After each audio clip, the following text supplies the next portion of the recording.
All right, Priyanka, thank you so much for joining in today's episode of Meet the Stakeholders.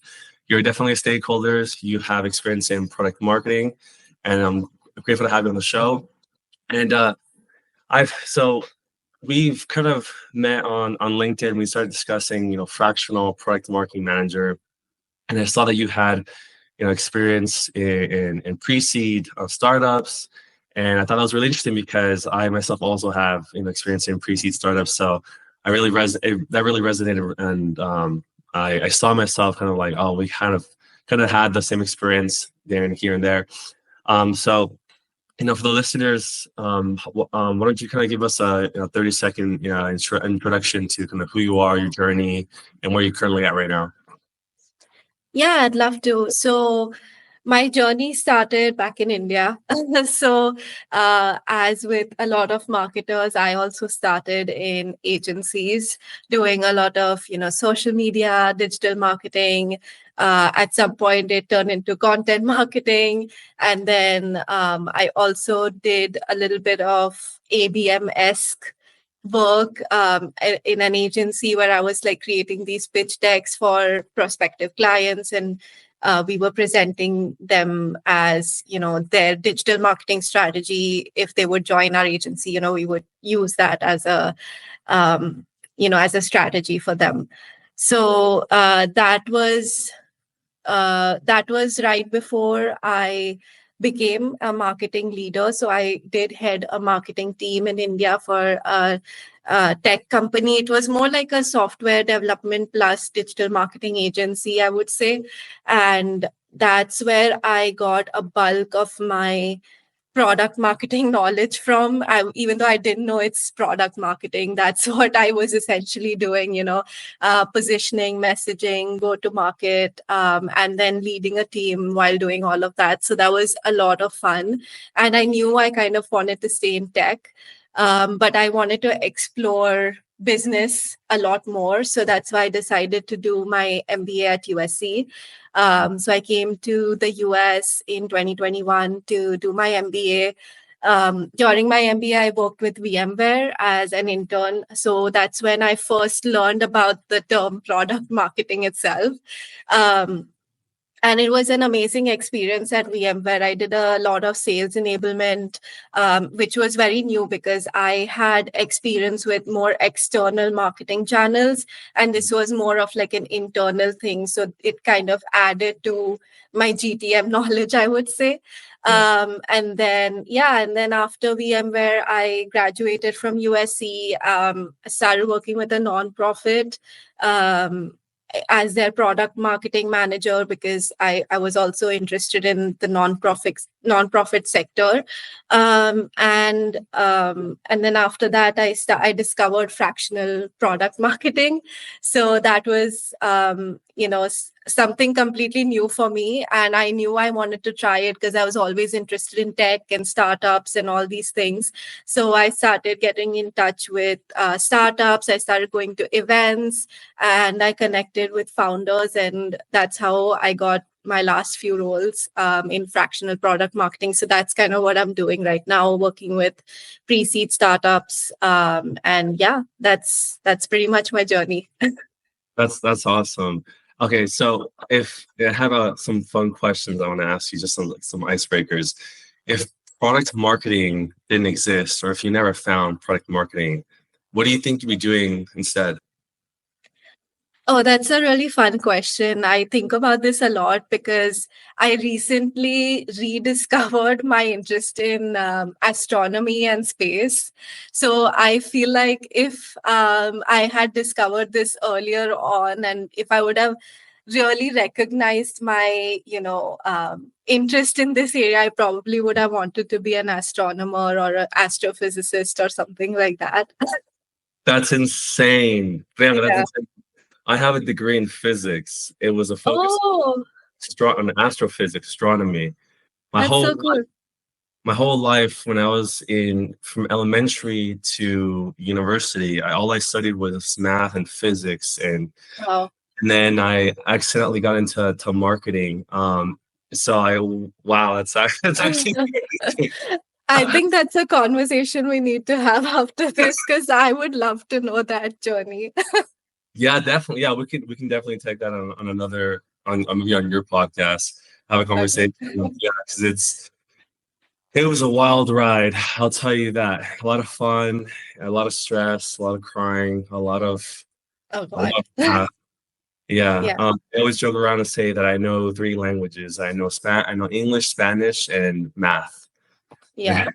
I mean, math is the best language. It's the language of the universe. So, Yeah, it is. It really is. yeah. Yeah. And so so that's what you'd be doing if you didn't have product marketing. And what do you think is the biggest misconception about PMMs? Hmm.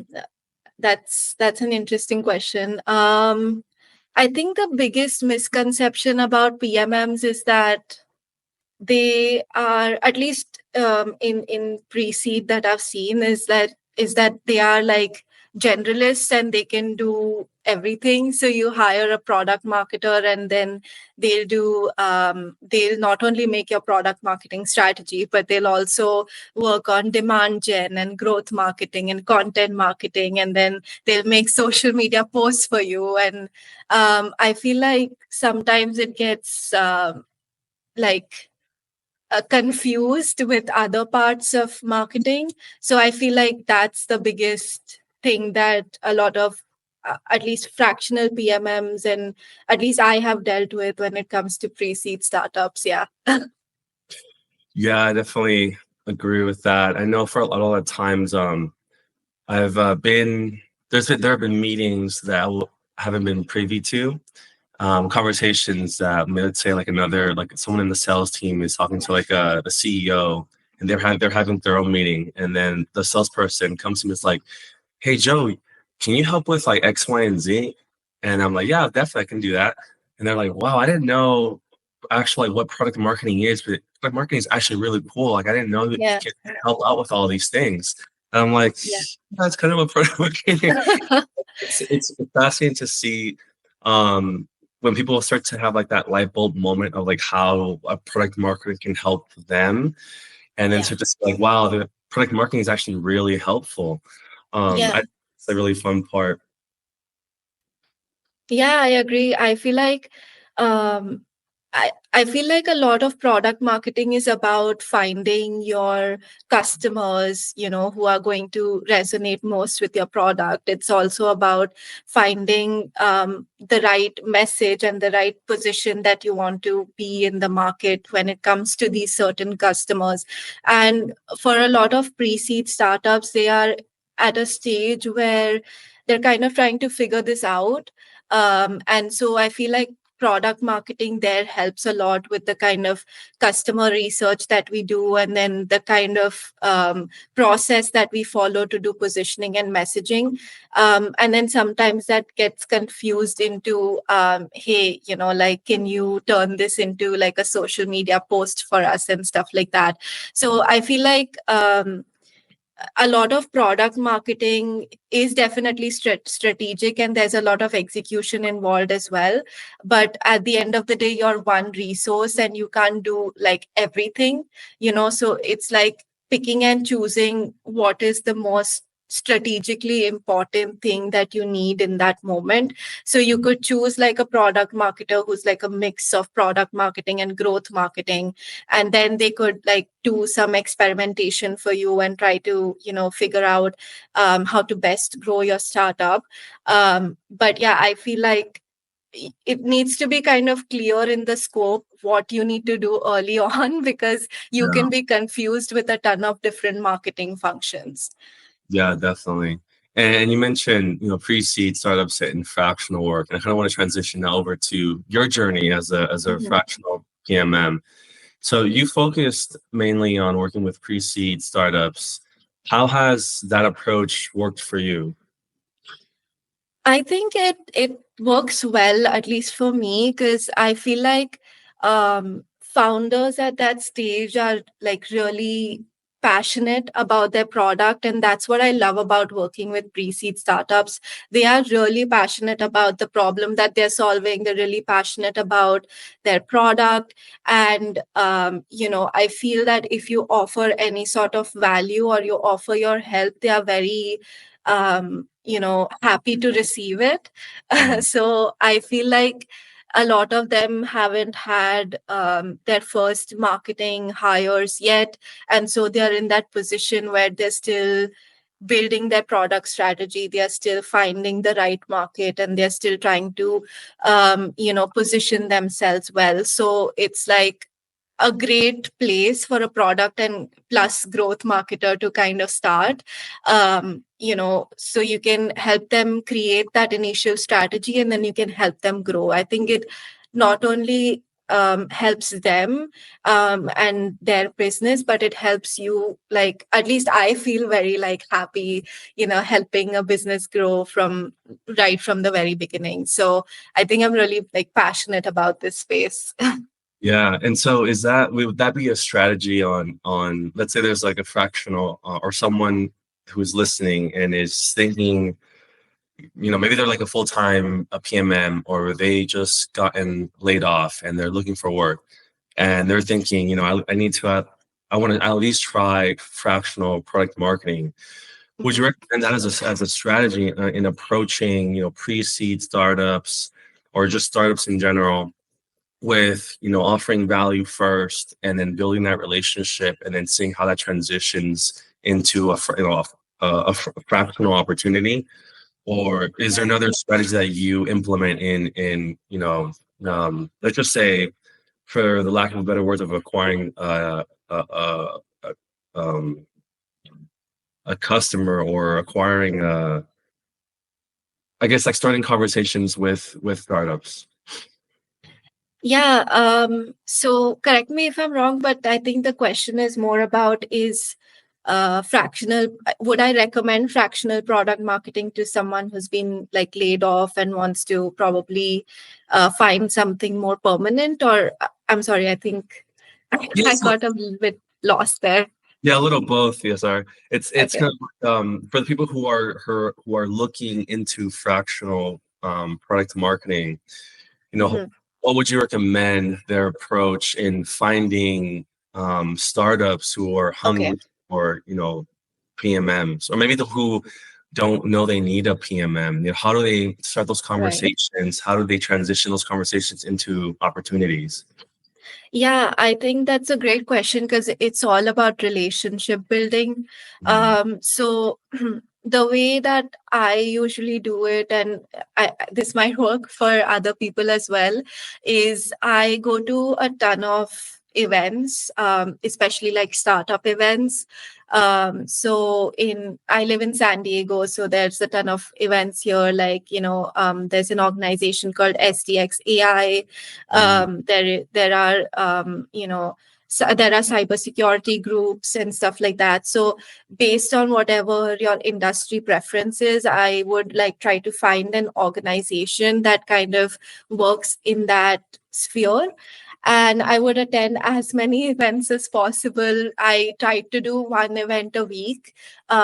It's reduced quite a bit now because I was working and I was really, really busy. So I kind of reduced that to once a month.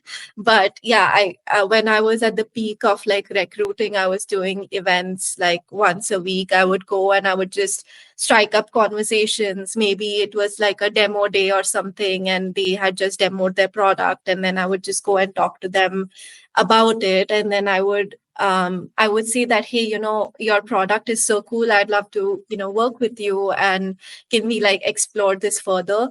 It wouldn't always work because sometimes what happens with pre-seed is that they are not in the space right now, or they don't have enough revenue right now to kind of hire someone.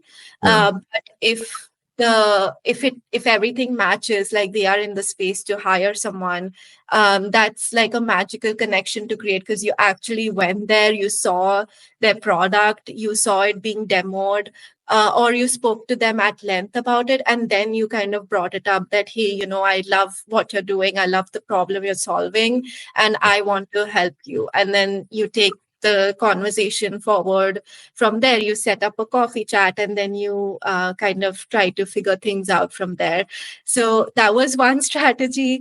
Another thing that I'm trying to do right now, but I haven't seen results yet, like it's just something new that I recently started, is just trying to make a list of startups and companies that really inspire me, that I'm in love with the product. Either I use it, or it's something that I really care about.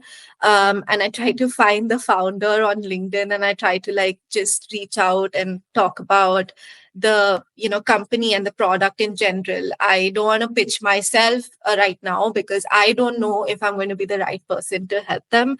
So it's just about like getting to know where they are, what stage they are at, what are the challenges they are facing, and then kind of fitting yourself into the picture and seeing, hey, maybe I could help out. So yeah, it's all about approaching it from help, from the standpoint of like helping them and being empathetic with them, I guess. Yeah, these are all great strategies. I hope if anyone's listening to this is like a golden a golden nugget, because wow, for one event a week it's basically like a full-time job if you think about it. Like you got to prepare for it. And how far would you travel? Like what's the farthest you traveled for an event? I always stayed within San Diego, so not too far. But yeah, I did go to the other part of San Diego. So I stay like towards the beach and towards the shores, and I would go more downtown maybe. So I guess that's the maximum I've traveled. I've not really thought about it actually. Yeah. Well, I live in Los Angeles, so I'll be making a lot of trips Oh to. yeah, And that's different. I attended a couple of events in LA. That was hell, because it was like so much traffic. And yeah. yeah, I lived in downtown when I was at USC, so I would have to like either go to Santa Monica, or I would have to go all the way to like West Hollywood or something to attend any of these events. So Yeah. yeah. Yeah, it's like traveling like for 5 miles. It'll take you like an hour and a half. It's Yeah. insane with traffic in LA. I try not to go to LA as much as possible. Um, and so what do you think are some of like the pros and cons of working with a one client at a time versus like juggling multiple clients? Yeah, so I do prefer to work with one client at a time, because it helps me to embed myself into their company, their product, and their culture, and try to act more as an in-house product marketer, so to say. Even though I'm working mostly part-time, it's more like I'm in-house. So I don't take up more than one or two companies at a time, because I like to go really deep. I think the biggest thing about product marketing is really understanding the product and the industry and the market, and then helping the growth marketing plan out or whatever. But that is not possible, I think, if you're helping more than one or two companies at once. So I feel like founders really appreciate that too, because you are able to do things maybe other fractional product marketers or contractors aren't able to do, which is like evangelize them. For example, one opportunity I got recently was to evangelize the company I was, or the product I was working for, in a couple of events. I mean, that's not something you see fractional product marketers doing. And I also find that since I'm like relatively early in my product marketing career, this kind of helps me explore all the sides of product marketing without being in a full-time position. It's like as close to being in a full-time position as possible, and being able to experience everything that comes with it. So that's why I prefer to work with one or two products at a time. Yeah, I definitely see that. That even with when you're working at an agency, I guess like on the spectrum of working with like one client versus abreast of clients. Mhm. Agency, the pro there would be you get to experience different maybe like industries, different sectors, Yeah. different products and problems, and that kind of just goes into your mind or into your knowledge base of and it helps you in the future because then you can recall and think, oh, I solved this similar problem with this other company that I worked with. Yeah. And it's a lot, you're more efficient as a as a problem solver. You're more Yeah. efficient, quicker. You can demonstrate time to value to this client. And I think that's very beneficial with working with multiple clients. Um, Mhm. and there is on the other side, like what you mentioned, you get to really work closely with the founder, co-founder, and really evangelize the product and the company. And so I think there's good and for both. Um, and yeah, Yeah. and I was gonna say something, but I also forgot. That's okay. Yeah, I guess like I guess it's just a difference in what your goal is as a fractional product marketer. Like if your goal is to crack a full-time role at the end of this, you're doing this as like a way to bridge the gap between your last position and your next position Yeah, until you're recruiting. And then this is like a great strategy to get your foot in the door and try to land a full-time role. I've seen like a lot of product marketers do that. Or if your goal is to create your own consulting company and you want to like do this long term, then that's a different thing. Then I think what you said about working with multiple clients makes more sense. So I guess it just depends on what your goal is. that's very true. Yeah, which is something I didn't consider when I was learning about fractional product marketing. I was just focused on getting that first client, getting the first client, and Yeah. then I started talking to other people in the space, and they were saying, well, what do you want to do? Do you want to just do this one or two clients, or do you want to build a list of clientele of clients and build like an agency or a consulting agency? Do you want to hire other product marketing managers? And I was really thinking about it. I was like, I really don't know what I want to do in terms Mm. of how far do I want to take this. I just like to build things, and yeah, so I don't even know, but I think for the person watching this, the hardest thing is getting the first client or the second Yeah. client. Um, and if they're able to, if they have the ability to right off the bat get like 5 clients, that's amazing. Yeah, I agree with you. I think I didn't even actually, I feel like I'm more of an accidental fractional product marketing manager because I never thought of really getting into this, but it's just something that happened, like I said, through conversations I was having at these events and stuff like that. I just got into it like by chance, while looking for full-time roles. So Yeah, I think like my goal was always to land a full-time role. So that's why it kind of transformed into working more closely with the company, more closely with the founder, and so on. So I think that's how like I would preface it. Like it depends on your goal, it depends how you got into it as well. yeah, exactly. Yeah. And let's see. One of the things that I did want to ask you, we talked about this offline, was when you're navigating scope and priorities, especially in startups, Mhm. and also when you're fractional, how do you set boundaries to prevent scope creep? Yeah, that's a big thing. So the thing is, There. yeah. So the thing is, when you have the first couple of meetings with this startup, with the founder or the co-founder or the team that they've brought on to, help you out, it's important to, at the very beginning, try to understand, what the company wants from you in terms of results and goals. And then by the second meeting, you need to like pitch a 30, 60, 90-day plan, however long you're working with them.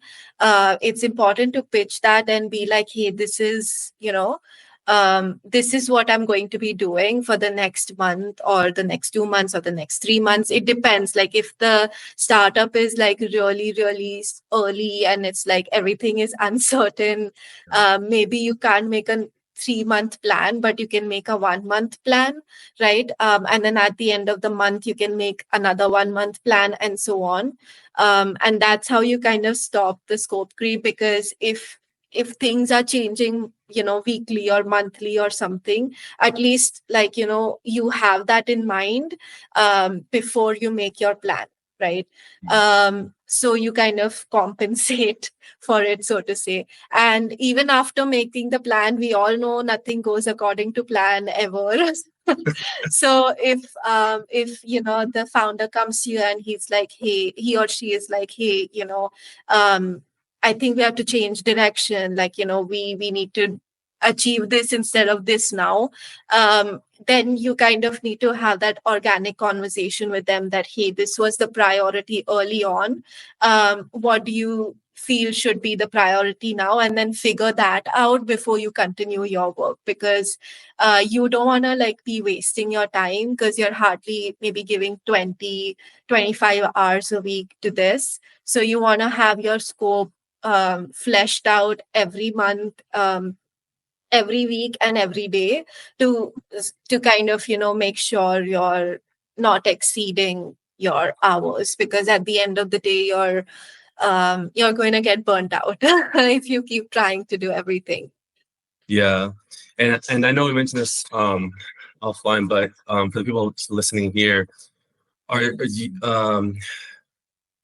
do you get paid? Is it hourly, per project, or a retainer? So I prefer like hourly. That's usually how I structure it. So I know there are a lot of other product marketers who might do it like on a project basis, or on a some other basis. But for me, I think hourly works best, because like I said, I embed myself into that company. So for me, like the scope might change maybe from 1 week to the next week, and the direction might change. So I think project based is good if you have like a very specific project that you've gotten time to do, and you've gotten the company to agree to like a certain project. That's a different thing. But for me, it's more of like a fluid, almost like a in-house product marketer role, So for me, like hourly works better. Yeah, that's actually a really good insight. Because yeah, it makes sense when we're talking about startups. Everything is really up in the air, and things can change, the next day. Whereas if Yeah. you're maybe targeting an enterprise company or a mid-sized company, things are more kind of set in stone. And because of that, you can predictively know how many hours you're going to be working with that company. And you could probably, a retainer might be best in that situation or per project. But when you're working at a startup and you're doing retainer work, you run the risk of working more hours Yeah. usually do. And then, if you really calculate it, you're working more for less. So that's a really good insight I didn't think about. And just like for transparency, I think for me, pricing, when I was doing, in terms of fractional product marketing manager, pricing was probably one of the hardest things I had to deal with in like building the website, the messaging, like how to position everything. Just Yeah. because I had a lot of different startups kind of wanting different things, and I couldn't. I would have different tiers, and a startup would come and say, "We want we want someone to do, like to write blog posts and do social media posting, but we don't need like competitive intelligence, we don't need messaging, and we don't need X, Y, and Z." And I had the tiers kind of arranged in a way where a startup could or a prospect couldn't pick one exactly. And Right. so what you mentioned is it makes a lot of sense. Yeah, and I also think it depends from startup to startup, because I think like when it comes to pre-seed startups, I think cost is a big thing for them. Yeah.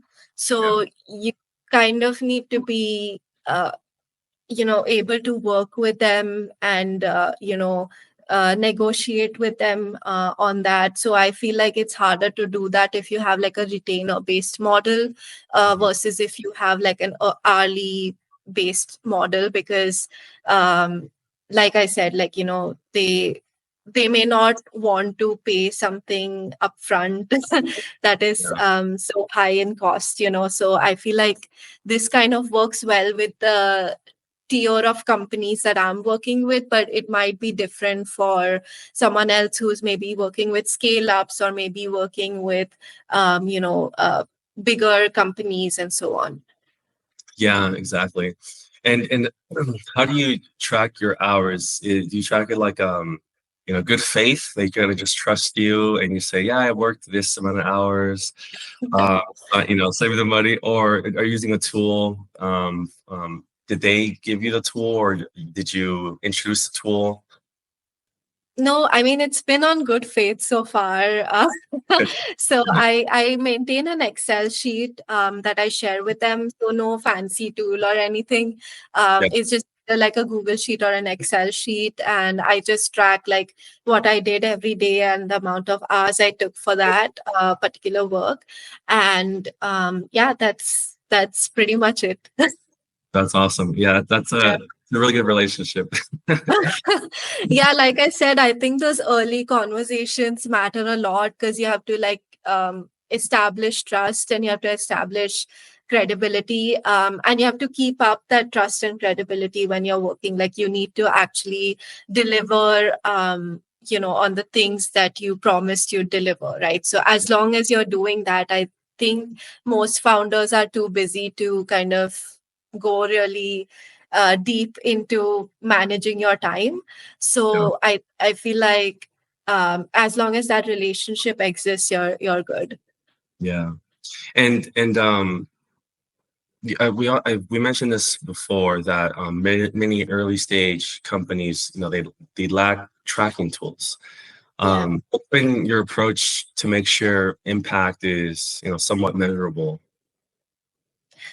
Yeah, that's a really tough nut to crack, I would say, because a lot of startups, I know a lot of startups do have like really great analytics tools and tracking tools and all these things.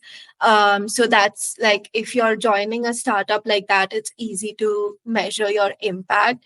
Excuse me. But if you're joining a startup that's at the beginning of their journey of tracking analytics and tracking everything, it can become really difficult to measure your impact. And the only thing that you have to like sort of rely on towards the end of it is the word of the founders that, hey, your work was impactful. And, we're using your sales deck to meet with so many different clients and so on. So that can definitely, be a challenge. um, I mean, I would say that early on when you join, and this is something I've learned and something I'm going to do when I probably join my next project. I would, love to, when I'm giving the scope, also give like what metrics I want to track so that we can, set up that system early on. Mhm. Rather than waiting till I've done some work and then thinking about, oh, what about the analytics, like I think I wasn't proactive enough with that, and I want to be for the next one.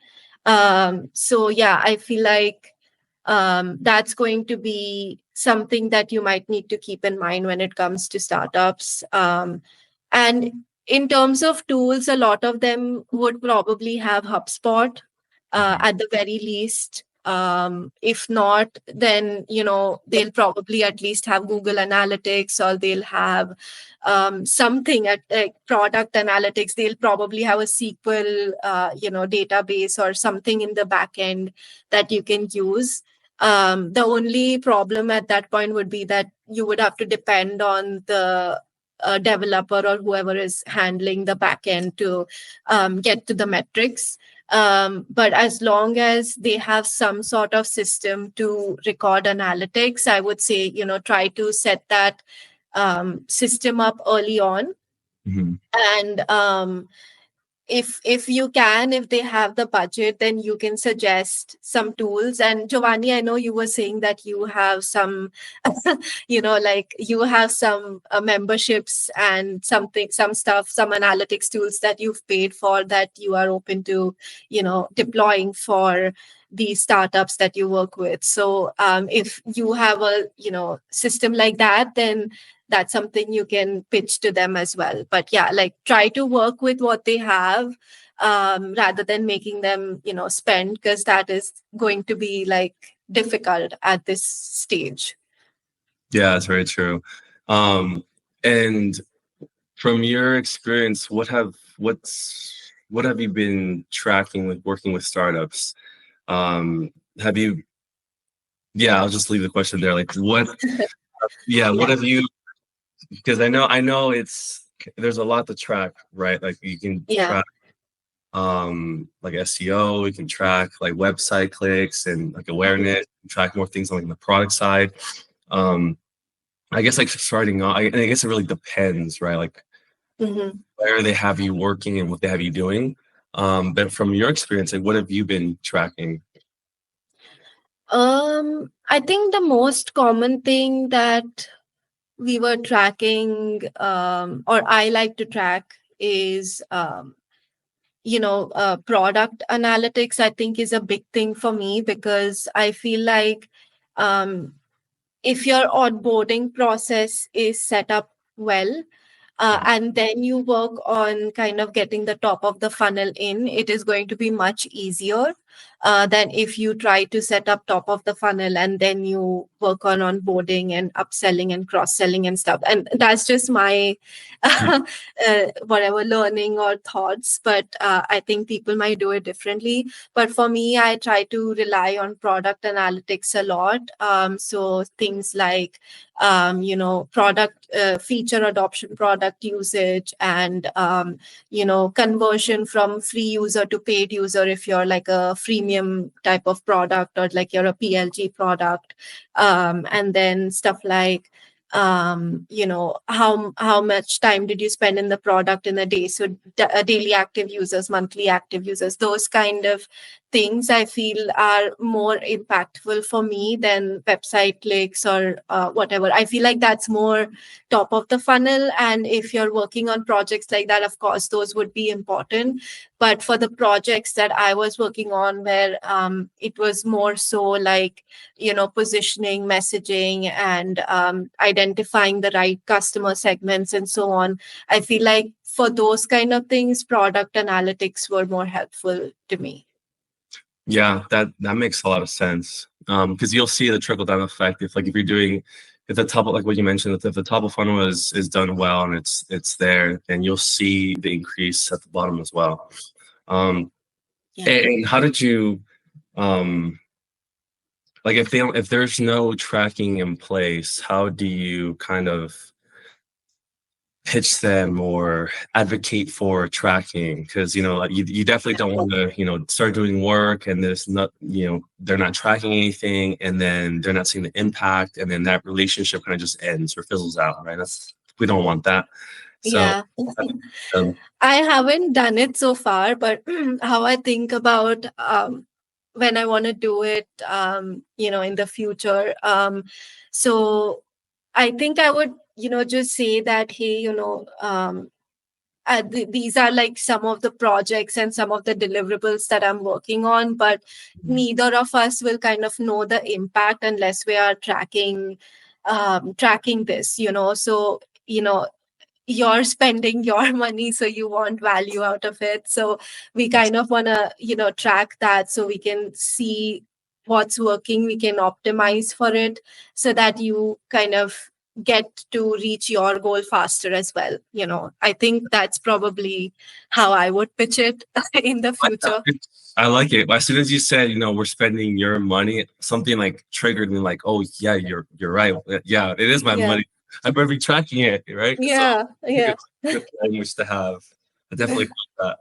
So I guess like in the future of fractional PMMs,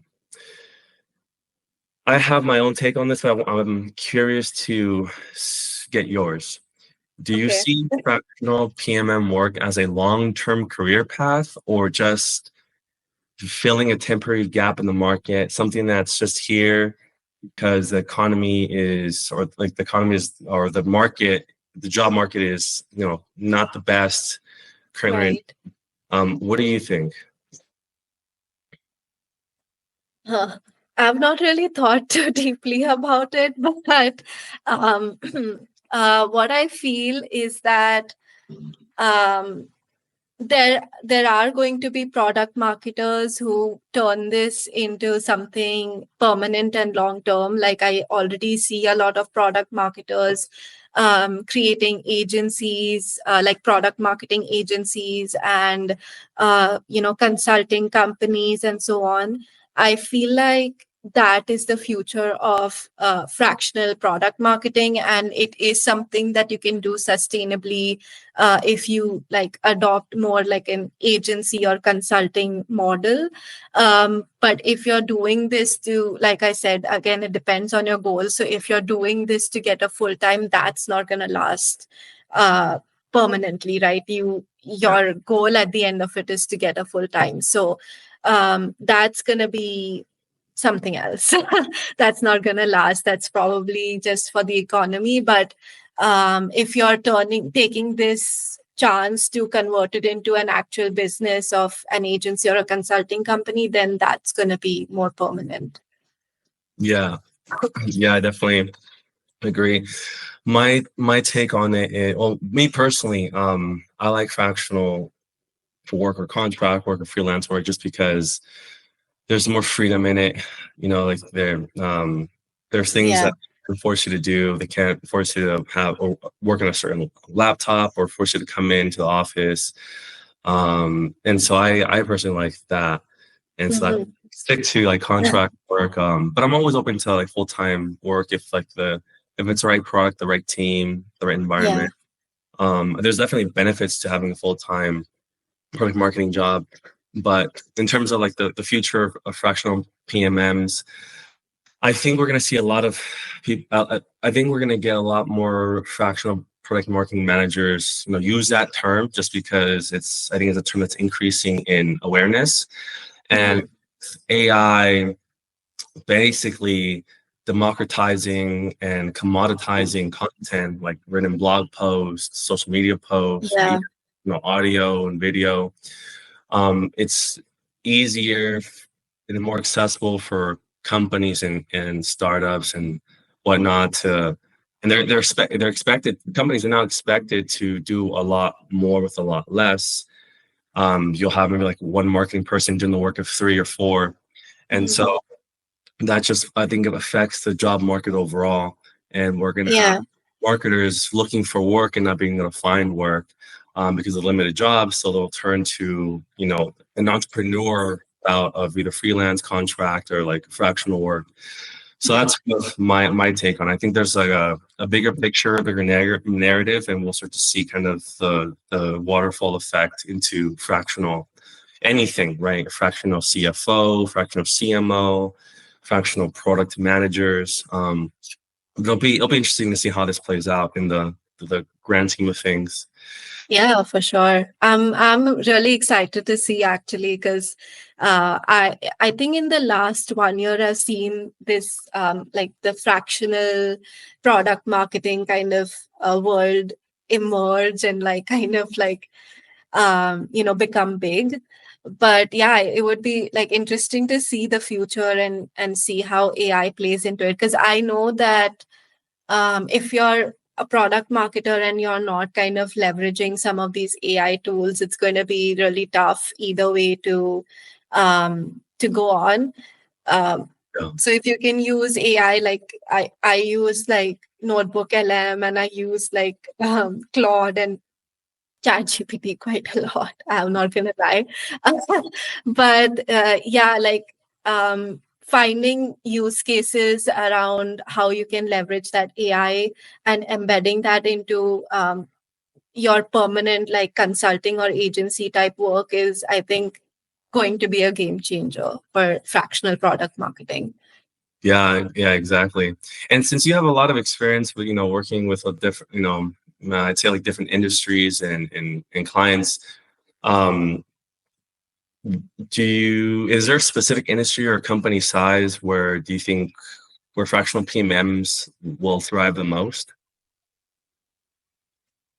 I don't know. I see a use case in every like size of company, but I think um, fractional PMMs could be like really beneficial from that like pre-seed to kind of series B or C phase. I feel like that's where kind of the company's finding itself. And honestly, I feel like product marketers are kind of like guides, they're just helping you find your way. So I think like pre-seed to series like B to C is where you know companies are usually trying to find their path. So I feel like that's where you can do the most impactful work. Yeah. And I know we're on time, so I'll ask this last question. If someone were starting as a fractional product marketing manager today, what's one piece of advice you wish you had known earlier? Like I said, I made a lot of mistakes when it came to like analytics and when it came to like setting my scope early on and stuff. So I would just say that, use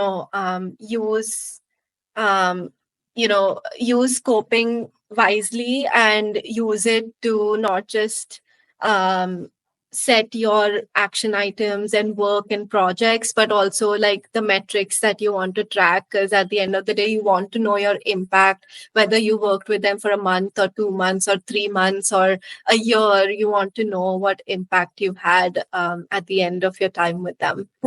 Yeah, well said, well said. Yeah, I definitely that was one of my mistakes as well, was not tracking what I was actually doing. And it was definitely my fault because I wanted to track it, but I just didn't know how to bring it up because they didn't have any tracking capabilities.